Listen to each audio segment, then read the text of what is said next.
भारत का प्राचीन ऐतिहासिक ग्रंथ महाभारत कई रहस्यों से भरा हुआ है।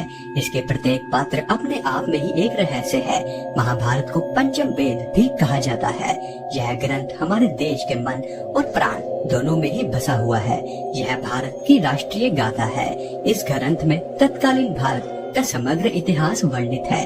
अपने आदर्श स्त्री पुरुष के चरित्रों से हमारे देश के जन जीवन को यह प्रभावित करता रहा है। महाभारत में सैकड़ों पात्रों, स्थानों, घटनाओं तथा विचित्रताओं और विडंबनाओं का वर्णन है। महाभारत में जितने भी प्रमुख पात्र थे वह सभी देवता, गंधर्व, यक्ष, रुद्र, वसु, अप्सरा, राक्षस तथा ऋषियों के अंशावतार थे। उनमें से शायद ही कोई सामान्य मनुष्य रहा हो। महाभारत के आदि पर्व में इसका विस्तृत वर्णन किया गया है। आओ जानते हैं महाभारत में कौन किसका अवतार था। लेकिन उससे पहले हमारी वीडियो देखने वाले 99% लोग हमारे चैनल को सब्सक्राइब ही नहीं करते। अगर आप भी उन 99% लोगों में आते हैं तो चैनल सब्सक्राइब जरूर करें। भगवान श्री कृष्ण 64 कलाओं और अष्ट सिद्धियों से पूर्ण श्री कृष्ण को भगवान विष्णु का अवतार माना जाता है। माना जाता है कि वह अपने पिछले जन्म में मनु थे, जिन्होंने सहस्त्र कवच नामक राक्षस का वध अपने अंशावतार के साथ किया था। भारत में बलराम शेषनाग के अंश थे। जब कंस ने देवकी वासुदेव के 6 पुत्रों को मार डाला था, तब देवकी के गर्भ से भगवान बलराम पधारे थे। योग माया ने उन्हें अपनी तरफ आकर्षित करके नंद बाबा के यहाँ निवास कर रही श्री रोहिणी जी के गर्भ में पहुँचा दिया था। इसलिए उनका नाम सकर्षण भी पड़ गया। बलवानों में श्रेष्ठ होने के कारण उन्हें बालभद्र भी कहा जाता था। कृष्ण के बड़े भाई होने के कारण उन्हें दाऊजी भी कहा जाता था। बलराम जी का विवाह रेवती से हुआ था। महाभारत युद्ध में बलराम तटस्थ होकर तीर्थ यात्रा के लिए चले गए थे। यदुवंशियों के संहार के बाद उन्होंने समुद्र तट पर आसन लगाकर अपनी लीला का अंत किया था।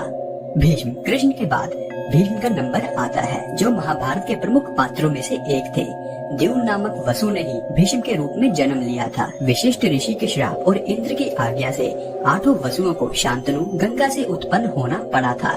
7 को तो गंगा ने नदी में बहा दिया था, जबकि 8वें वसु द्युम्न जिंदा रह गए थे। वही भीष्म पितामह थे, जिनका प्रारंभिक नाम देवव्रत था। द्रोणाचार्य भीष्म के बाद द्रोणाचार्य को सबसे अहम माना जाता है। देवगुरु बृहस्पति जी ने ही द्रोणाचार्य के रूप में जन्म लिया था। अश्वत्थामा उपरोक्त के बाद अश्वत्थामा सबसे अहम है। गुरु द्रोणाचार्य के पुत्र थे अश्वत्थामा। पिता पुत्र की जोड़ी ने मिलकर महाभारत में कोहराम मचा दिया था। अश्वत्थामा को महादेव, यम, काल और क्रोध के सम्मिलित अंश से उत्पन्न किया गया था। कर्ण देवताओं में सबसे प्रमुख सूर्य देव के पुत्र थे। कर्ण सूर्य के अंशावतार थे। कर्ण के बारे में तो सभी जानते हैं कि वह सूर्य और कुंती के पुत्र थे। उनके पालक माता पिता का नाम आदिरथ और राधा था। उनके गुरु परशुराम और मित्र दुर्योधन थे। हस्तिनापुर में ही कर्ण का लालन पोषण हुआ। उन्होंने अंग देश के राज सिंहासन का भार संभाला था। जरासंध को हराने के कारण उनको चंपा नगरी का राजा बना दिया गया था। दुर्योधन कलयुग का तथा उसके 100 भाई पुलसत्य वंश के राक्षसों के अंश थे।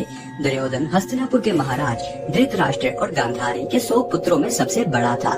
वेद व्यास के वरदान के कारण गांधारी को 100 पुत्र हुए थे। दुर्योधन के असंख्य कुकृत्य के कारण ही कौरव और पांडवों में युद्ध हुआ था। दुर्योधन गदा युद्ध में पारंगत था और श्री कृष्ण के बड़े भाई बलराम का शिष्य था।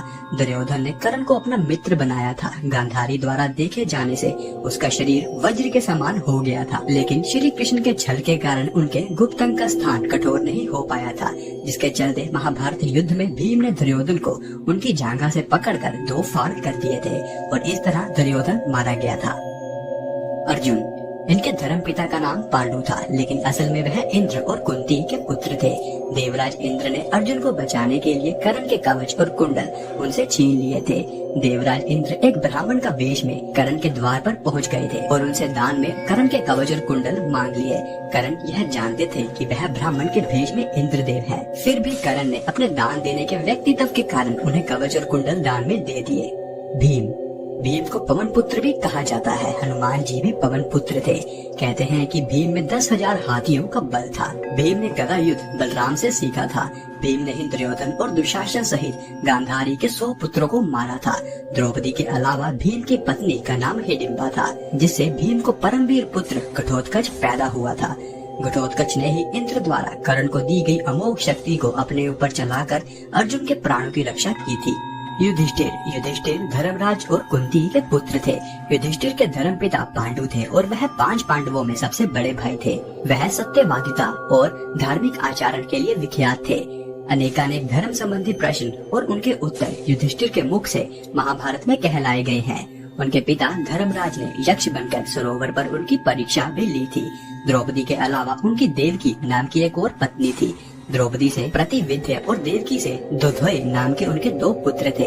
यह सशरीर स्वर्गारोहण कर गए थे। नकुल और सहदेव यह 33 देवताओं में से 2 अश्विनी कुमार के अंश से उत्पन्न हुए थे। यह 2 अश्विनी कुमार थे नसत्य और दशरथ। सहदेव त्रिकालदर्शी थे। उसने महाभारत युद्ध होने से पहले ही इसके परिणाम की घटनाओं को पहले से ही जान लिया था, लेकिन श्री कृष्ण ने उसे इस घटना को किसी को भी बताने से इनकार कर दिया था। कृपाचार्य रुद्र के एक गण ने कृपाचार्य के रूप में अवतार लिया था। कृपाचार्य ने महाभारत युद्ध में एक अहम भूमिका निभाई थी। शकुनी द्वापर युग के अंश से शकुनी का जन्म हुआ था। वह शकुनी ही थे जिन्होंने कौरवों को युद्ध के मोड़ पर ला खड़ा। धृतराष्ट्र पैदाइश ही अंधे थे। कुंती और माद्री दोनों ही पांडवों के पिता राजा पांडु की 2 पत्नियां थी। कुंती और माद्री के रूप में सिद्धि और धृतिका का जन्म हुआ था। गांधारी मदी का जन्म राजा सुबल की पुत्री गांधारी के रूप में हुआ था।